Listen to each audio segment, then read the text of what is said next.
Listo, estamos en vivo.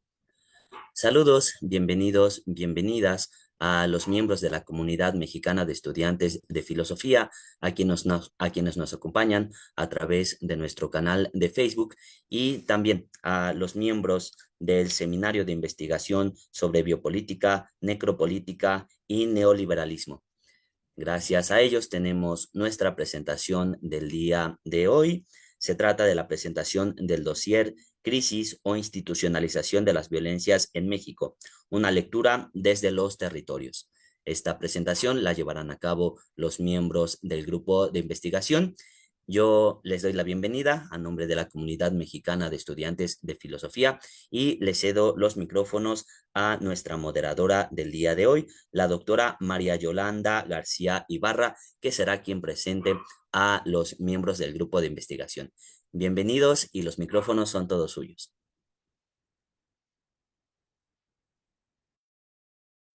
Muy buenos días, muchas gracias a la comunidad mexicana de estudiantes de filosofía que nos recibe el día de hoy.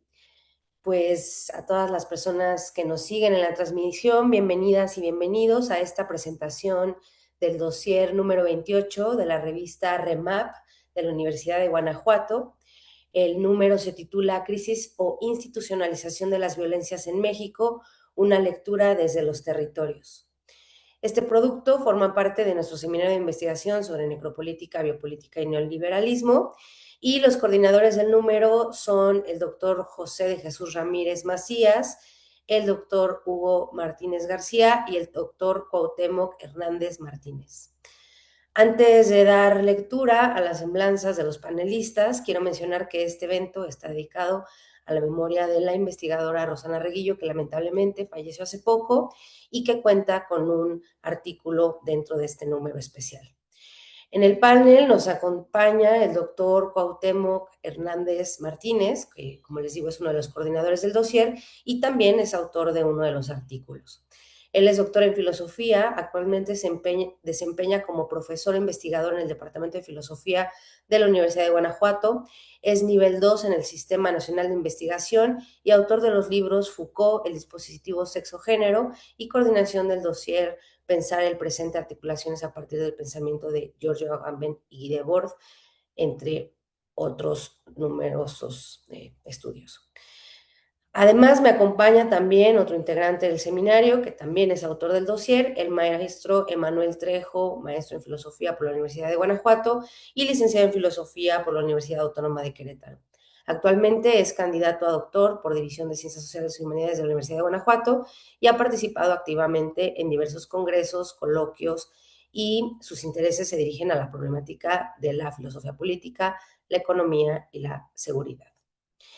Contamos además con la valiosa participación en los comentarios de Ariadna Esteves. Ella es doctora en Relaciones Internacionales por la Universidad de Inglaterra y actualmente es investigadora nacional nivel 3 e investigadora titular C definitiva en el Centro de Investigaciones sobre América del Norte de la UNAM, donde desarrolla una destacada labor académica en torno a la migración forzada, los derechos humanos, la necropolítica y las violencias contemporáneas.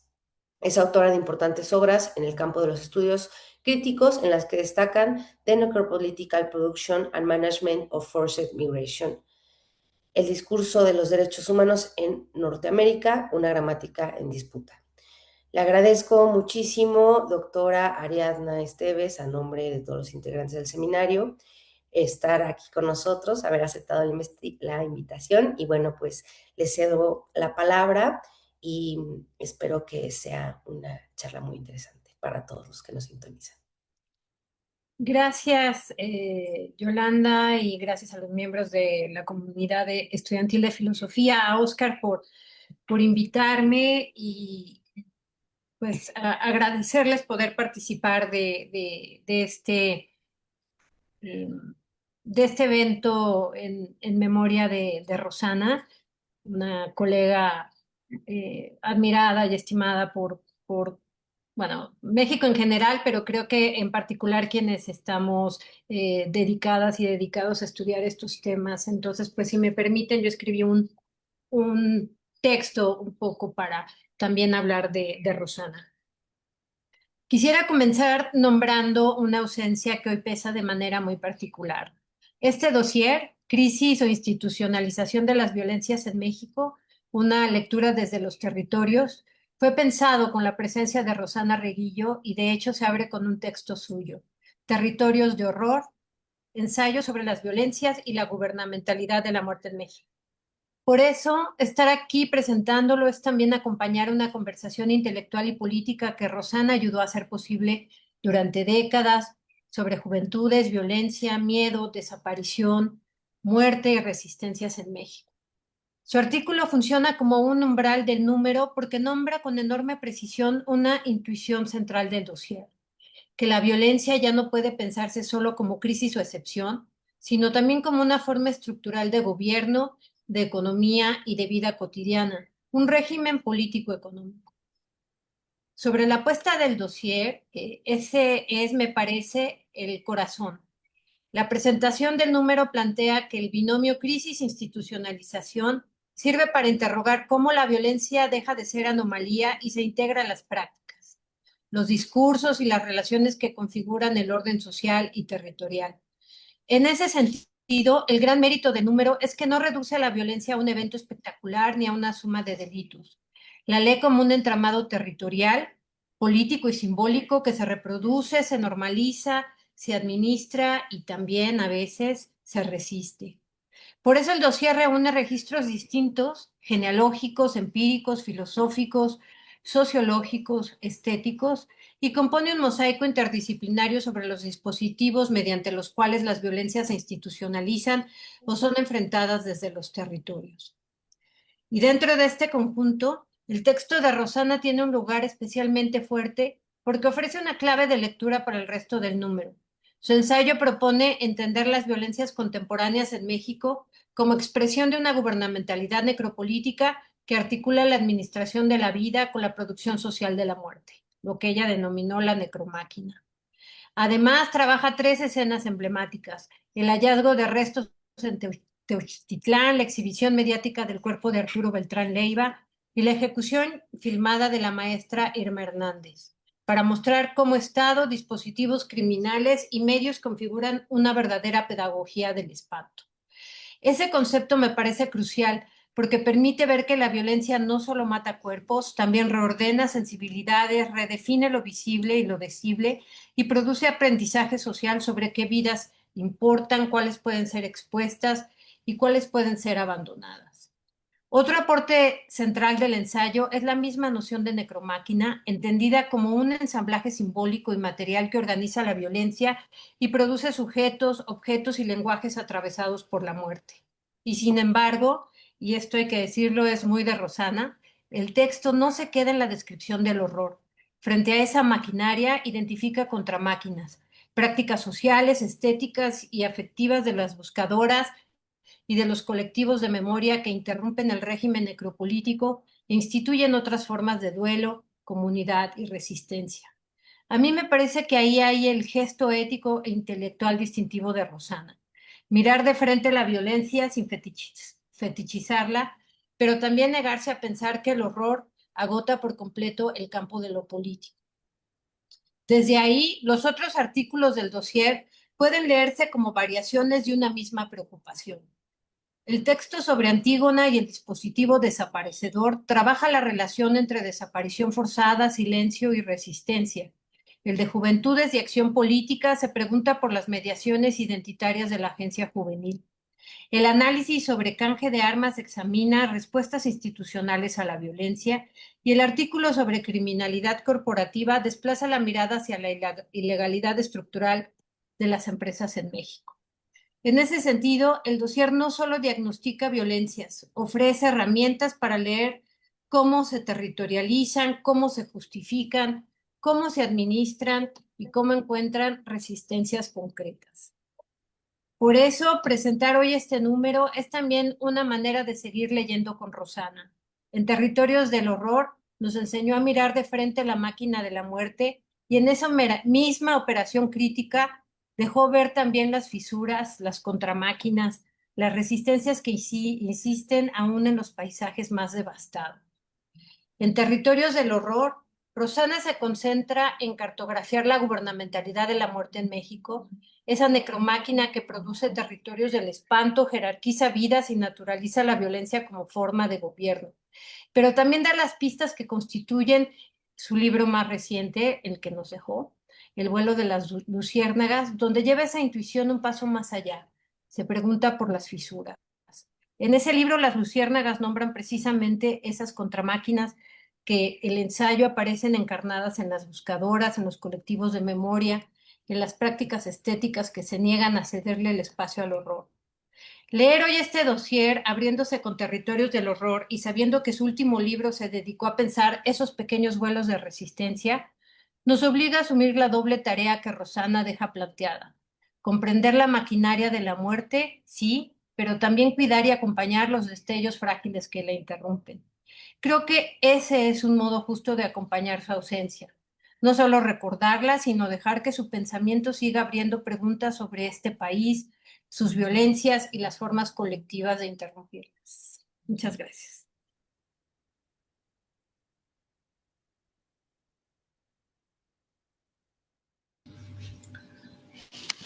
Muchas gracias, doctora. Bueno, pues un poco en respuesta, digamos, para ahondar la conversación a estos amables comentarios que ha esbozado, me gustaría tomar la palabra. Y bueno, antes que nada me gustaría agradecerle haber aceptado esta invitación que le hicimos. Para nosotros como grupo de trabajo, sin duda es un honor contar con su participación, conocedores de la amplia trayectoria que tiene en temas de necropolítica, migración y violencia. Para empezar, me gustaría señalar lo que ya se ha reiterado, que los tres coordinadores del dossier en realidad formamos parte de un grupo de investigación mucho más amplio que hemos titulado Biopolítica, Necropolítica y Neoliberalismo, un grupo de trabajo que está conformado por profesores de los departamentos de Filosofía y de Gestión Pública de la Universidad de Guanajuato, así como por estudiantes del posgrado en Filosofía de esta misma universidad. Somos un grupo que nos hemos estado reuniendo de manera constante para abordar temas o problemáticas como la gubernamentalidad neoliberal, la gestión neoliberal del territorio y del espacio urbano, las formas necropolíticas de gestión de la muerte, y en este caso, bueno, pues también abordamos la crisis de violencia en México. Y como parte de este esfuerzo que hemos hecho ya por cerca de 10 años, aparte de este dossier que estamos presentando, hemos podido publicar otro dossier titulado Biopolítica, Segurización y Gubernamentalidad en la Gestión de Ciudades y Territorios en el 2018, así como un libro colectivo titulado Biopolítica y Neoliberalismo, la Gestión Contemporánea de los Poderes en el 2023, publicaciones en las que hemos tenido la maravillosa fortuna de contar con la participación de reconocidos investigadores e investigadoras, como Ignacio Mendiola en España, Adán Salinas de Chile, y para este dossier, como sabemos, pues contamos con la participación de la doctora Rosana Reguillo, quien, como ya se ha dicho, lamentablemente falleció y pues nos ha dejado una importante obra para seguir pensando y analizando el fenómeno de violencia que sacude el país. En ese sentido, bueno, pues el dossier es el resultado de un esfuerzo sostenido en el tiempo, en el que como grupo de trabajo hemos tratado de cuestionar las formas de control, las estrategias de poder que forman parte de los estados de cosas de nuestro presente. Y en ese contexto, pues me gustaría un poco ahondar, digamos, en el contenido que tiene, que tiene el dossier, en el contenido que se va a encontrar el lector. Y creo que una de las preguntas que vertebra este dossier es la pregunta de si asistimos a un estado de crisis coyuntural de seguridad o nos enfrentamos a una preocupante institucionalización de las violencias.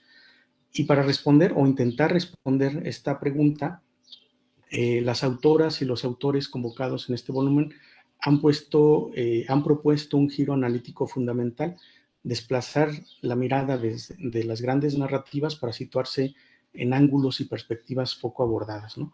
En ese sentido, bueno, lo que intenta el dossier es ofrecer una mirada crítica, una mirada multidimensional a este fenómeno de la violencia, cuestionando si nos encontramos ante una crisis coyuntural del Estado o ante la alarmante normalización de las violencias a nivel local y regional. En este sentido, bueno, los artículos se vertebran, a mi juicio, por tres premisas o por tres ejes fundamentales. Primero, pensar más allá de la crisis, o sea, pensar la situación que que padecemos en México, ya no tanto en términos de crisis, y en este sentido nos cuestionamos si la noción de crisis sigue siendo útil para describir un fenómeno que, como hemos visto, pues ha adquirido permanencia, ha adquirido reglas propias, en muchos casos también una especie como de imbricación con las estructuras formales de poder, con los procesos económicos y políticos de nuestro país, ¿no? Pero también otro eje que está presente en el dossier y que sigue el espíritu de la revista REMAP, eh, yo lo pondría en los términos siguientes. Se trata de artículos que también de alguna manera interpelan críticamente las políticas de seguridad. Esto es, las respuestas institucionales y los vacíos normativos que han permitido esta reconfiguración de las violencias en el México actual. Y también un tercer eje, a mi juicio, que está presente en el dossier, tendría que ver con el territorio. El territorio como un espacio vivo, y esto nos llevaría a pensar que la violencia no se despliega de manera homogénea a lo largo del país, sino con dinámicas propias que tienen que ver con la presencia o la ausencia del Estado, con el control de los recursos por parte de empresas que configuran geografías de violencia con lógicas marcadamente locales y regionales. En ese sentido, bueno, lo que encontramos pues son cinco artículos.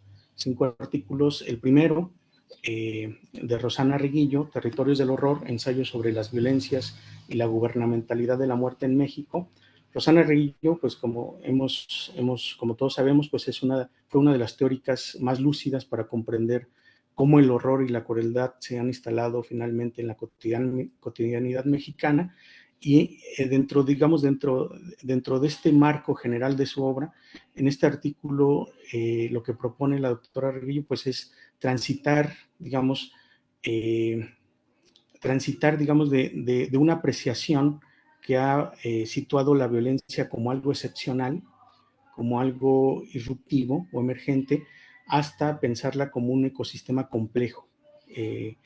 Y es mediante el concepto de narcomáquina que precisamente trata de situar ese tránsito de la violencia delictiva o política como algo irruptivo, como algo excepcional a un ecosistema que se ha instalado finalmente en nuestro país, ¿no? En ese sentido, bueno, con la noción de narcomáquina no hace solamente alusión a un conjunto de cárteles de la droga, sino más bien a una especie de engranaje macroeconómico, político y cultural que opera mediante una lógica de acumulación por despojo y que tiene la capacidad de disputarle al propio Estado el control de los ciudadanos y de las poblaciones. Retomando y expandiendo el concepto de biopolítica de Michel Foucault y la necropolítica de Membe, la autora acuña un término que a mí me parece muy importante y crucial, que es el término de gubernamentalidad de la muerte, con el que se refiere a un sistema de ordenamiento social donde el poder ya no se mide por la capacidad de hacer vivir, sino por la soberanía de decidir quién muere, cómo muere y con qué grado de crueldad, ¿no? El texto de Rosana Reguillo en ese sentido pues demuestra que el horror en México no es un estallido de irracionalidad o caos, sino un sistema de gobernanza perverso que utiliza la crueldad explícita para someter a la sociedad y controlar los territorios. El segundo artículo, Antígona y el dispositivo desaparecedor, escrito por un servidor, es una reflexión en la que utilizo la tragedia griega de Sófocles para tratar de desentrañar la crisis humanitaria de las desapariciones en el México contemporáneo. El concepto central del artículo, en este caso, es el del dispositivo desaparecedor, con el que intento argumentar que la desaparición en México no es un exceso aislado de violencia, sino un mecanismo sofisticado y sistemático que opera a través de la producción de silencio. Este ensayo concluye que la resistencia de las buscadoras en México representaría desde esta lectura algo así como una emergencia de una nueva ética y de una nueva política. Frente a un dispositivo que gestiona la muerte y el olvido, las antígonas contemporáneas sostienen la memoria colectiva y rompen el silencio cuando nombran a los desaparecidos, cuando pintan murales, cuando marchan y hacen visible el horror, y esto, por supuesto, impide que la desaparición se consume, ¿no? En el tercer artículo, titulado sobre Juventudes y Acción Política, una revisión desde su identidad, escrito por Perla Marina Palacios Díaz y Araceli Espinosa Márquez. En este caso, lo que encontramos es un análisis conceptual y empírico clave para entender cómo los jóvenes contemporáneos construyen su identidad y de qué manera esta se define, y de qué manera, digamos, esta construcción define sus formas de participación y acción política. Las autoras lo que hacen a lo largo del texto pues es desafiar una serie de mitos tradicionales, entre ellos este mito de la apatía juvenil, y proponen una mirada mucho más dinámica, mucho más territorializada. El artículo en este sentido contextualiza la acción política de los jóvenes en el México actual, un contexto marcado por la violencia estructural, por la inseguridad, por la falta de oportunidades, y en ese entorno las autoras lo que señalan es que la acción política juvenil adquiere bajo este contexto un carácter de supervivencia y resistencia, ¿no? En este caso, bueno, se trata de un artículo que muestra, digamos, a las juventudes no solo como entes vulnerables, sino también como agentes políticos que resisten y que exigen su derecho a tener un futuro y construir alternativas de paz. El tercer artículo, titulado Resultados de los programas de canje de armas en México, escrito por el doctor Víctor Manuel Sánchez Valdés, ofrece una valiosa evaluación cuantitativa y de política pública sobre los esfuerzos del Estado mexicano para desarmar voluntariamente a la población. El autor realiza un balance del alcance real de estos programas a lo largo del tiempo y a través de este balance arroja una cifra contundente. Desde el 2006 al 2024, que se han implementado este tipo de programas, las autoridades han logrado recabar un total de 194,471 armas de fuego. Y el estudio señala que este esfuerzo en realidad pues es insuficiente, dado que se estima que a México ingresan de forma ilegal más de 200,000 armas cada año. Es decir, en 18 años de programas gubernamentales apenas se logró recolectar el equivalente a un año del flujo de contrabando, por lo que el investigador se da la tarea al final del artículo de proponer una serie de medidas, una serie de ejes urgentes para reestructurar y fortalecer el programa en el país.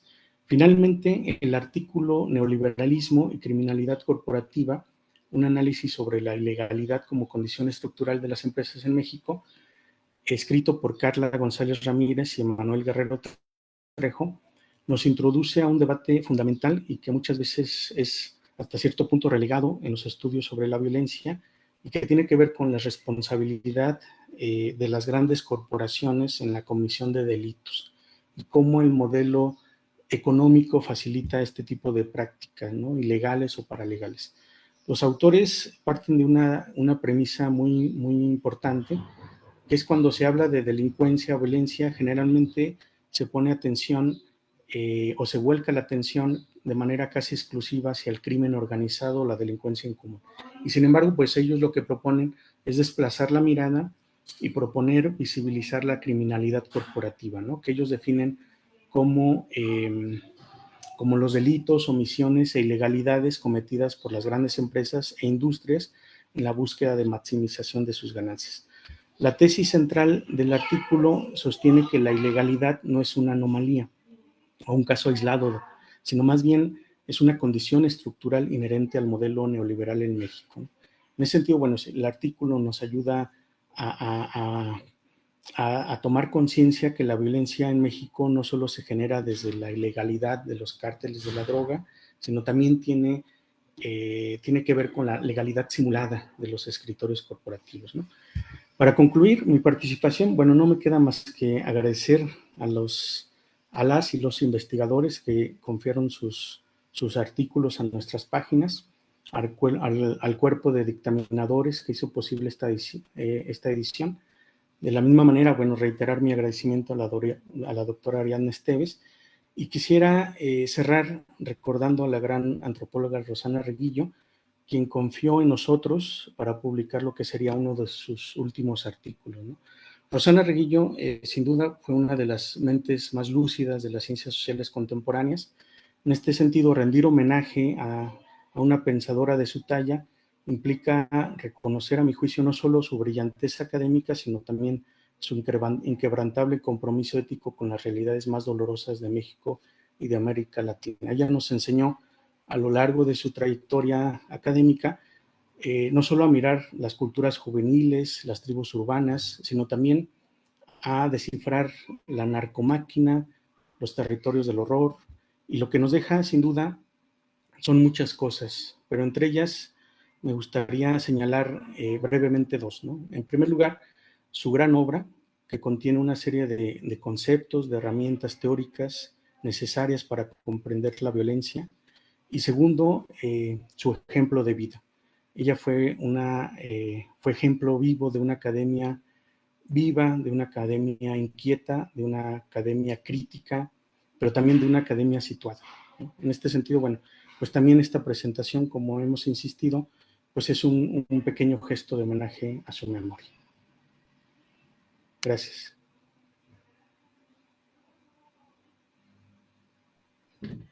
Okay. Muchas gracias, doctor Cuauhtémoc. Pues ahora me toca el turno a mi presentación.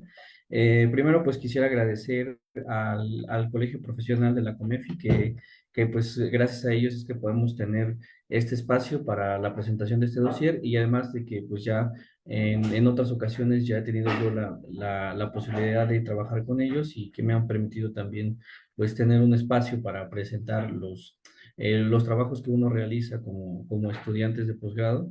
Y bueno, y también pues agradecer a la doctora Ariadna, que pues nos hizo el favor de venir a platicar con nosotros. Y bueno, pues quisiera yo comenzar remarcando lo que ya había dicho el doctor Cuauhtémoc sobre que este dossier es el producto del seminario que tenemos, del seminario sobre biopolítica, necropolítica y neoliberalismo, que como dice el doctor ya lleva varios años, cerca de 10 años, de los cuales yo he tenido la posibilidad de participar en 6 de esos años, y de participar también con publicaciones en los otros productos que hemos tenido.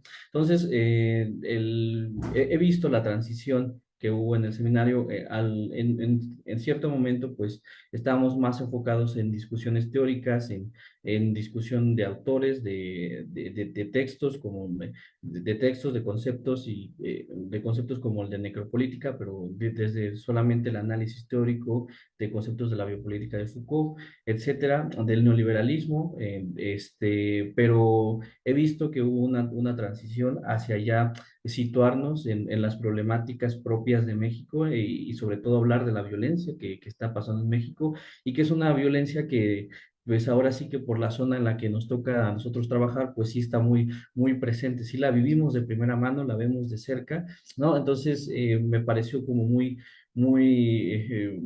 bueno este viraje que hicimos del análisis teórico, que sí, muy valioso, pero también hacia situarlo a lo que estamos viviendo nosotros. Entonces, pues en este sentido creo que hemos tenido un gran avance hacia este punto. También pues quisiera remarcar la importancia que tienen estas actividades para nosotros como estudiantes en dos sentidos. Primero, porque nos permiten pues tener un espacio para discutir los trabajos que hacemos como estudiantes. Yo me acuerdo que pues tanto en mi tesis de maestría como en la de doctorado, pues me han ayudado muchísimo a que mis trabajos salgan más o menos bien, que estén completos, que me recomiendan textos, lecturas. Entonces, me parece en ese sentido como muy valiosa la existencia del seminario.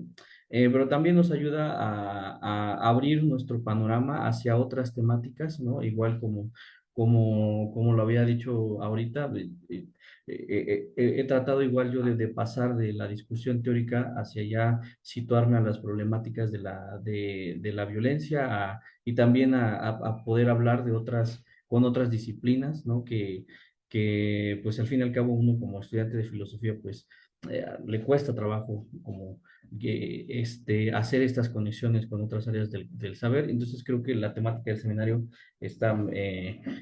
permite esto, y de hecho incluso nos fuerza, ¿no? A pensar más allá del propio nicho filosófico. Y bueno, pues esto pues nos permite también como estudiantes, digamos, continuar nuestro proceso de formación, ¿no? O sea, como les digo, pues yo estuve desde la maestría ya trabajando con estos temas y me ha permitido entonces estas discusiones que tenemos cada vez que nos reunimos, pues abrirme hacia, ¿ahora qué? ¿Hacia dónde voy? ¿No? Hacia dónde quiero ir y cuáles son los temas que me interesan, cuáles son las problemáticas que me interesan. Entonces creo que el seminario también me ha ayudado mucho en esto, y creo que se ve en el dossier, ¿no? Se ve en este dossier lo que hemos estado trabajando. Entonces, ya hablando propiamente de los textos, me parece que el eje fundamental del dossier es esta lucha por mostrar que la violencia, así que la violencia que estamos viviendo, como les digo, de primera mano, no es una discusión ética, ¿no? No es una discusión ética o jurídica, es decir, no es una problemática binaria de buenos contra malos, digamos, como de Estado de Derecho totalmente recto y funcional contra seres, contra seres que están en la periferia, que están cometiendo actos delictivos y que bastaría entonces con llevar a cabo un ejercicio jurídico y meterlos a la cárcel, ¿no? Aplicar el Estado de Derecho y ya con eso se solucionaría la problemática de la violencia. Tampoco es una discusión moral de gente buena contra gente mala, como decía, sino que de hecho la violencia es algo que está reestructurando la forma en la que nosotros estamos viviendo, es decir, es un proceso de gubernamentalidad, así tal como lo entendería Foucault, que no solamente son decisiones políticas las que están en juego, sino prácticas de todo tipo y en todos los niveles, desde las prácticas gubernamentales institucionalizadas, sí, pero también desde la forma en la que nosotros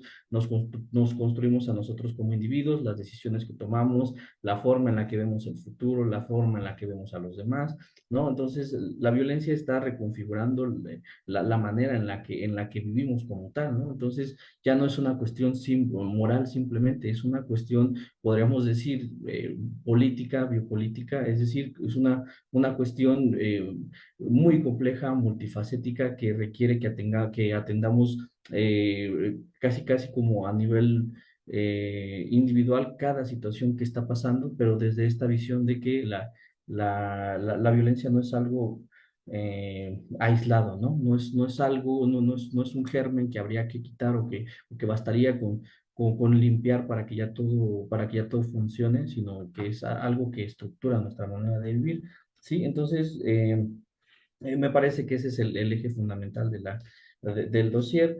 Y esto se ve justamente en el texto de la doctora Rosana, que pues nos muestra otra vez cómo desde esta visión de la necromáquina, la violencia pues otra vez resulta ser, como habíamos dicho, y creo que me parece muy acertado que haya abierto el dossier, porque muestra el eje fundamental que les mencionaba, ¿no? O sea, es como si nos diera las pautas para que nosotros pudiéramos encaminar o pudiéramos leer los textos, porque pues muestra esto, ¿no? Muestra cómo la violencia es algo normalizado, e incluso podríamos decir algo constituyente, algo que constituye, ¿sí? Y entonces habría que atenderlo desde ese punto de vista. También me parece que esto puede verse en el texto del doctor Cuauhtémoc, eh, que otra vez, ¿no? Muestra cómo desde esta noción del dispositivo desaparecedor, no es algo que nosotros podamos quitar así de repente, sino que pues como tal es un dispositivo y por lo tanto habría que atenderlo a través de prácticas concretas, de prácticas cotidianas, o sea, ahora sí que desde cierta resistencia. Sí, y por último, pues igual aprovechando el espacio, sí, quisiera hablar un poquito del texto que nosotros hemos presentado, tanto la maestra Carla como yo, en el que mostramos esta misma idea de la condición estructural de la violencia y de la criminalidad en este caso, analizando la empresa mexicana Porque, bueno, pues ella pertenece a otra área del conocimiento que son las ciencias económico-administrativas que les llaman, y ahí pues es impensable hablar de esto, ¿no? Entonces me parece es muy valioso el espacio y también me pareció un ejercicio de reflexión muy complejo, ¿no? Porque digo, nos quitamos, fue un esfuerzo muy grande quitarnos el prejuicio de yo no trabajo con ciencias sociales, con humanidades, y yo no trabajo con los contadores, administradores, ¿no? Y fue muy difícil quitarse ese prejuicio y vamos a analizar la empresa mexicana, ahora sí que en su aparecer mismo, como quizá decía Foucault, cómo aparece la empresa mexicana, y de inmediato que comenzamos a leer, comenzamos a discutir, apareció esta cuestión de la ilegalidad, ¿no? Nosotros analizamos un poquito la empresa desde como dos niveles, que sería el nivel interno, y ahí una vez que empezamos a escarbar un poquito, ni siquiera nos dio el espacio del dossier para hablar de más dimensiones.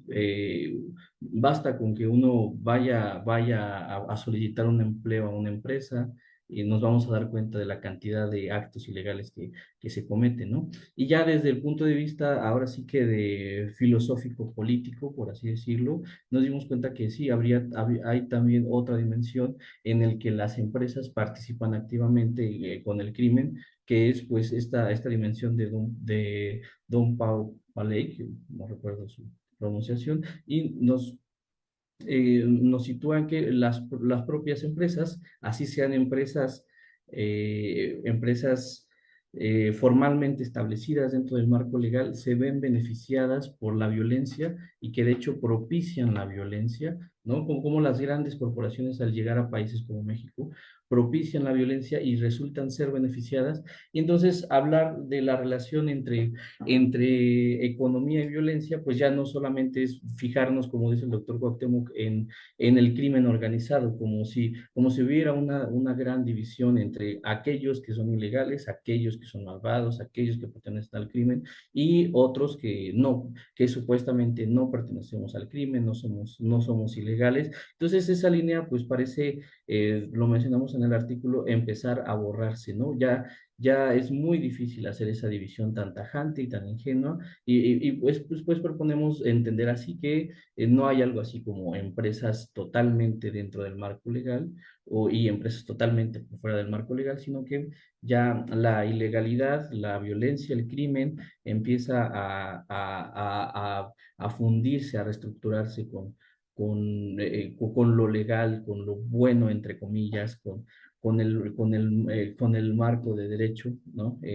Y me parece que, pues sí, este artículo va muy en sintonía con lo que decía, por ejemplo, la doctora Rosana en su artículo, ¿no? Y pues refleja, como lo hacen todos los demás artículos, que justamente ya no podemos hablar de violencia como algo aislado, como si fuera una mancha que habría que borrar, sino verlo como algo que está estructurando la forma en la que nosotros vivimos, sí, la forma en la que vemos a los demás, la forma en la que nos vemos a nosotros mismos, incluso pues hay quienes ya estamos como planeando nuestro futuro, haciendo nuestros proyectos pensando en algo así como en qué ciudad no es más posible vivir, ¿no? O en qué sitio es más posible, es posible que me encuentre menos crimen, ¿no? Ese tipo de cosas, y que pues ya no se puede hablar de esa división tan tajante e ingenua que se nos suele vender por los medios de comunicación,